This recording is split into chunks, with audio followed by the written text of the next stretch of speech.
ষ্টুডিঅ'ৰ পৰা কন্দৰ্প এই মুহূৰ্তত এটা ডাঙৰ খবৰ দিব বিচাৰিছো। ৰাজ্যত প্ৰচণ্ড বান আৰু প্ৰচণ্ড বানৰ মাজতে এটা বেয়া খবৰ আহি পৰিছে। মাছ ধৰিবলৈ গৈ এগৰাকী যুৱক সোঁতত উটি গৈছে, বানৰ প্ৰবল সোঁতত উটি গৈছে আৰু ইয়াৰ মাজতে হাহাকাৰ লাগিছে পৰিয়ালৰ মাজত, অঞ্চলবাসীৰ মাজত। আৰু বৰ্তমান SDRF আৰু NDRF বাহিনীয়ে উদ্ধাৰ অভিযান অব্যাহত ৰাখিছে, কিন্তু লোকজনৰ এতিয়ালৈকে সন্ধান লাভ কৰিবলৈ সক্ষম হোৱা নাই।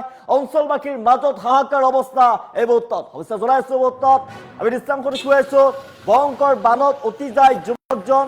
ৰাজ্যত যিহেতু প্ৰলয়ংকাৰী বানৰ মাজতে দুখবৰ আহি পৰিছে। বিৰংশী বানত উটি গ'ল এগৰাকী যুৱক। প্ৰলয়ংকাৰী বানত উটি গ'ল যুৱকজন। ভয়াবহ বান পৰিস্থিতিয়ে বিৰাজ কৰিছে ৰাজ্যৰ প্ৰান্তে প্ৰান্তে আৰু ভয়ংকৰ বান পৰিস্থিতিৰ মাজতে মাছ ধৰিবলৈ গৈছিল যুৱকজন। আৰু মাছ ধৰিবলৈ যোৱা যুৱকজনৰ সৈতে যুৱকজন উটি যায় বানৰ সোঁতত। আমি দৃশ্যাংশ দেখুৱাইছো এগৰাকী যুৱক আৰু প্ৰচণ্ড বানৰ মাজতে মাছ ধৰিবলৈ গৈছিল যুৱকজনৰ। মাছ ধৰিবলৈ গৈ উটি গ'ল যুৱকজন। বিধ্বংসী বানে উটুৱাই লৈ যায় যুৱকজনক। আৰু বৰ্তমান SDRF আৰু NDRF বাহিনীৰ ফালৰ পৰা যুৱকজনক বিচাৰি অভিযান অব্যাহত ৰখা হৈছে। ৰাজ্যত প্ৰলয়ংকাৰী বান আৰু প্ৰলয়ংকাৰী বানৰ মাজতে মাছ ধৰিবলৈ গৈছিল যুৱকজনে। আৰু সেই অৱস্থাতে যুৱকজনক প্ৰলয়ংকাৰী বানে উটুৱাই লৈ যায়। পৰিয়ালৰ মাজত হাহাকাৰ অৱস্থা বিৰাজ কৰিছে আৰু অঞ্চলবাসীয়ে শোকত ম্ৰিয়মান হৈ পৰিছে। এই মুহূৰ্তত হাহাকাৰ লাগিছে পৰিয়ালৰ মাজত। যুৱকজনক বিচাৰি বৰ্তমানে অভিযান অব্যাহত ৰাখিছে SDRF NDRF বাহিনীৰ ফালৰ পৰা, কিন্তু যুৱকজনৰ সন্ধান এতিয়ালৈকে লাভ কৰিবলৈ সক্ষম হোৱা নাই। আমি দৃশ্যাংশ দেখুৱাইছো ৰাজ্যত প্ৰলয়ংকাৰী বান, ভয়ংকৰ বানত ককবকাইছে ৰাজ্যবাসীয়ে। মাছ ধৰিবলৈ গৈ উটি গৈছে 25 বছৰীয়া যুৱক। আৰু সন্ধানত SDRF NDRF আৰু আৰক্ষীৰ অভিযান, কিন্তু বৰ্তমানে লোকজনক বিচাৰি উলিয়াবলৈ সক্ষম হোৱা নাই। আমি দৃশ্যাংশ দেখুৱাইছো ভয়ংকৰ বানৰ মাজতে মাছ ধৰিবলৈ গৈছিল যুৱকজনে। ৰাজ্যজুৰি যিহেতু অব্যাহত আছে প্ৰলয়ংকাৰী বানৰ তাণ্ডৱ, জনজীৱন বৰ্তমান সম্পূৰ্ণৰূপে বিপষ্ট হৈ উঠিছে। অবিৰত বৰষুণৰ ফলতে নৈৰ জানৰ জলস্তৰ বৃদ্ধি পাইছে। জলস্তৰ বৃদ্ধি পোৱাৰ ফলতে বহু অঞ্চল জলমগ্ন হৈ পৰিছে আৰু আতংকময় পৰিৱেশে বিৰাজ কৰিছে। বিশেষকৈ উজনি অসমত ভয়ংকৰ বান পৰিস্থিতি বিৰাজ কৰিছে। কাৰ্বি আংলঙতো ভয়ংকৰ বান পৰিস্থিতি দেখিবলৈ পোৱা গৈছে। দকপকাৰ ডান পাহাৰৰ অঞ্চলত দুখবৰ পোহৰলৈ আহিছে। দুখজনক ঘটনা। মাছ মাৰিবলৈ গৈছিল যুৱকজনে। 25 বছৰীয়া যুৱকজনে মাছ মাৰিবলৈ গৈছিলে দকপকাৰ ডান পাহাৰ অঞ্চলত। 25 বছৰীয়া ৰাহুল এক্কাই বানপানীৰ মাজতে মাছ ধৰিবলৈ গৈছিলে আৰু সেই সময়তে প্ৰবল সোঁতে উটুৱাই লৈ যায় যুৱকজনক। আৰু স্থানীয় লোকে ঘটনাটো প্ৰত্যক্ষ কৰাৰ পাছতে ততাতৈয়াকৈ উদ্ধাৰ অভিযান আৰম্ভ কৰে, কিন্তু তীব্ৰ সোঁত আৰু বাঢ়নী পানীৰ বাবে কোনো সফলতা লাভ কৰিব নোৱাৰিলে। আৰু ঘটনাৰ খবৰ পোৱাৰ পাছতে ঘটনাস্থলীত উপস্থিত হয় SDRF NDRF আৰু আৰক্ষীৰ দল। যুৱকজনক উদ্ধাৰ কৰিবলৈ ব্যাপক অনুসন্ধান অব্যাহত ৰাখিছে, অভিযান অব্যাহত ৰখা হৈছে। নদীৰ বিভিন্ন অংশত নাও, সুৰক্ষা সঁজুলি আৰু বিশেষ উদ্ধাৰকাৰী দল নিয়োজিত কৰি অভিযান চলোৱা হৈছে, কিন্তু এই পৰ্যন্ত ৰাহুল এক্কাৰ কোনো সন্ধান লাভ কৰিবলৈ সক্ষম হোৱা নাই। আমি দৃশ্যাংশ দেখুৱাইছো এই ঘটনাই সমগ্ৰ অঞ্চলজুৰি গভীৰ উদ্বেগ আৰু শোকৰ সৃষ্টি কৰিছে। স্থানীয় বাসিন্দাসকলে বানৰ সময়ত অতিৰিক্ত সাৱধানতা অৱলম্বন কৰিবলৈ আহ্বান জনোৱাৰ লগতে প্ৰশাসনেও বানপানীৰ মাজত মাছ ধৰা, নদী পাৰ হোৱা, বিপদজনক স্থানলৈ নাযাবলৈ সতৰ্কবাণী ইতিমধ্যে জাৰি কৰিছে। কিন্তু প্ৰশাসনৰ সতৰ্কবাণীকো নেওচি, সতৰ্কবাণীক আওকাণ কৰি এগৰাকী যুৱকে মাছ ধৰিবলৈ গৈছিলে। মাছ ধৰিবলৈ যাওঁতে ভয়ংকৰ বিপদ সংঘটিত হ'ল আৰু বৰ্তমান যুৱকজনক বিচাৰি সন্ধান অব্যাহত ৰাখিছে SDRF NDRF বাহিনীৰ দলে। লগতে আৰক্ষী অনুসন্ধান অব্যাহত ৰাখিছে, কিন্তু এতিয়ালৈকে যুৱকজনৰ কোনো ধৰণৰ সন্ধান লাভ কৰিব পৰা নাই। বান পৰিস্থিতি এতিয়াও সংকটজনক আৰু উদ্ধাৰকাৰী বাহিনীয়ে অবিৰতভাৱে অভিযান চলাই আছে। ৰাহুল এক্কাৰ সন্ধান লাভৰ বাবে সকলো ধৰণৰ ব্যৱস্থা গ্ৰহণ কৰা হৈছে, কিন্তু এতিয়ালৈকে লাভ কৰা নাই ৰাহুলৰ সন্ধান। এই ঘটনাই অধিক ভয়ংকৰ যে বান পৰিস্থিতি বিৰাজ কৰিছে ৰাজ্যৰ প্ৰান্তে প্ৰান্তে, সেয়া আপুনি দেখিবলৈ পাইছে। আমি দৃশ্যাংশ দেখুৱাই আছো প্ৰশাসনে যিটো নিৰ্দেশনা জাৰি কৰিছিলে, অত্যাধিক বানত নাযাব, মাছ ধৰিবলৈ নাযাব, নদীৰ ওচৰলৈ নাযাব আৰু বিভিন্ন ধৰণৰ সজাগতা বাবে নিৰ্দেশনা জাৰি কৰা হৈছিল, কিন্তু প্ৰশাসনৰ নিৰ্দেশনাক অমান্য কৰি যুৱকজনে মাছ ধৰিবলৈ গৈছিলে আৰু মাছ ধৰিবলৈ যোৱা যুৱকজন বানত উটি যায়। যিহেতু ভয়ংকৰ ধাৰণ কৰিছে ৰাজ্যৰ প্ৰচণ্ড বানত।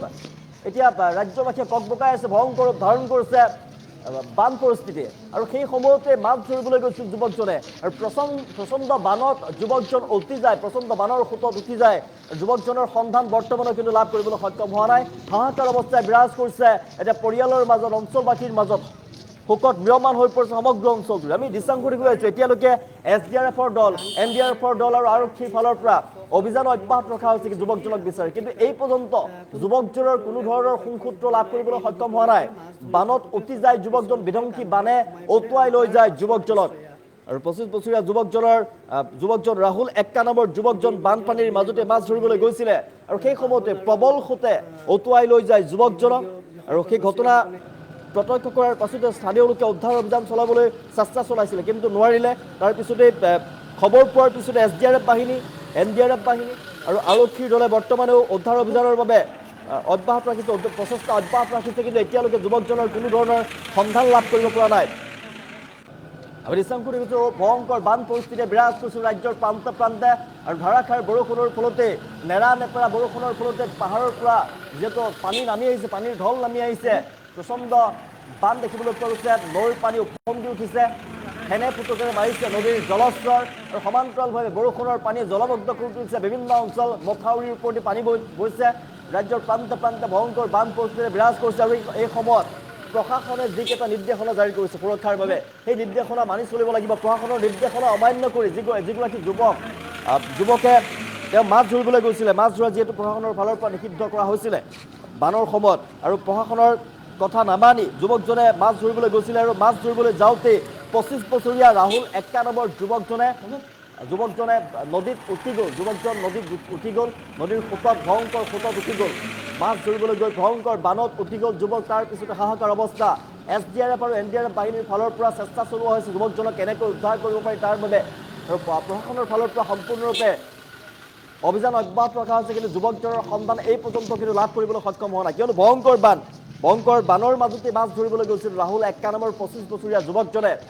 প্ৰশাসনৰ নিৰ্দেশনাক অমান্য কৰি মাছ ধৰিবলৈ যোৱা যুৱকজনৰ সৈতে ভয়ংকৰ ঘটনা সংঘটিত হৈছে আৰু দুখবৰ বানত উঠি যায় যুৱকজন এই পৰ্যন্ত কিন্তু লোকজনৰ সন্ধান লাভ কৰিবলৈ সক্ষম হোৱা নাই হাহাকাৰ অৱস্থা সমগ্ৰ অঞ্চলবাসী ৰাজ্যত প্ৰলয়ংকাৰী বানত ভয়াৱহ পৰিস্থিতিয়ে বিৰাজ কৰিছে মানুহৰ ঘৰত বান সোমাই গৈছে মানুহৰ ঘৰ ডুব গৈছে এই মুহূৰ্তত প্ৰলয়ংকাৰী বানত হাহাকাৰ অৱস্থা জনজীৱন স্তব্ধ হৈ পৰিছে এই মুহূৰ্তত যাতায়াত ব্যৱস্থা ব্যাহত হৈ পৰিছে ৰেল ক্ৰছিং পৰ্যন্ত ভাগি গৈছে ৰেল যাতায়াত ব্যৱস্থা ৰেল সংযোগ এই মুহূৰ্তত বিচ্ছিন্ন হৈ পৰিছে বাছ চলাচল বন্ধ হৈ পৰিছে এই মুহূৰ্তত বিভিন্ন প্ৰান্তত ভয়ংকৰ পৰিস্থিতি বান পৰিস্থিতি বিৰাজ কৰিছে তাৰ মাজতে প্ৰশাসনৰ কিছুমান নিৰ্দেশনা জাৰি কৰিছে কেইবাটাও গুৰুত্বপূৰ্ণ নিৰ্দেশনা জাৰি কৰিছে বিশেষকৈ পানীৰ ওচৰলৈ যাবলৈ নদীৰ অঞ্চলত নদীৰ ওচৰলৈ যাবলৈ মথাউৰিৰ কাষলৈ নাযাবলৈ আহ্বান জনাইছে আৰু মাছ নধৰিবলৈ আহ্বান জনাইছে প্ৰশাসনৰ কিন্তু যি নিৰ্দেশনা সেই নিৰ্দেশনাকো অমান্য কৰি যুৱকজনে মাছ ধৰিবলৈ গৈছিলে আৰু মাছ ধৰিবলৈ যাওঁতে ভয়ংকৰ ঘটনা সংঘটিত হয় প্ৰচণ্ড বানত উঠি যায় যুৱকজন আৰু পিছতে হাহাকাৰ অৱস্থা বিৰাজ কৰিছে বৰ্তমানে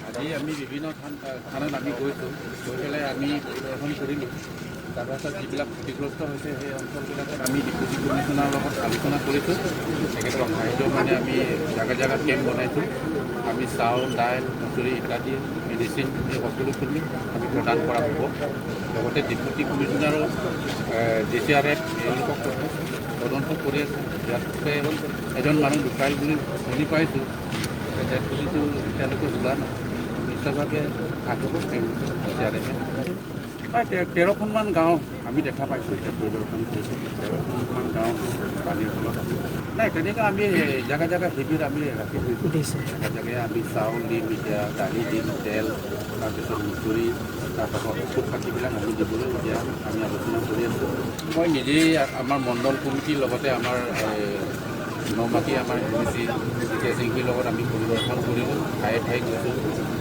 ক'ৰবাত আমি মানুহ উঠাই আনিছোঁ DCRF মেলি যোনজন এতিয়া ঢুকাইছে পানীত সোমাই আছে তেওঁৰ নাম হৈছে ৰাহুল এক্কা তাৰপিছত মাছ মাৰিবলৈ আহিছিলে মাছ মাৰিবলৈ আহোঁতে কিনাৰৰ পৰা মানে সোমাই গ'ল আৰু ৰিঙতে কালভাৰতে সোমাই গ'ল তাৰপিছত তেখেত আছে ইয়াৰ ঘৰৰ মানুহজন তেওঁৰ মিছেছ হয় আৰু মাকহঁতে ইয়াতে আছে এতিয়া মানুহখিনি ওলাব বিচাৰি আছে কিন্তু পৰা নাই বৰ্তমানলৈকে পানীৰ ভিতৰতে আছে ওলাব পৰা নাই কি জেগা এইটো এই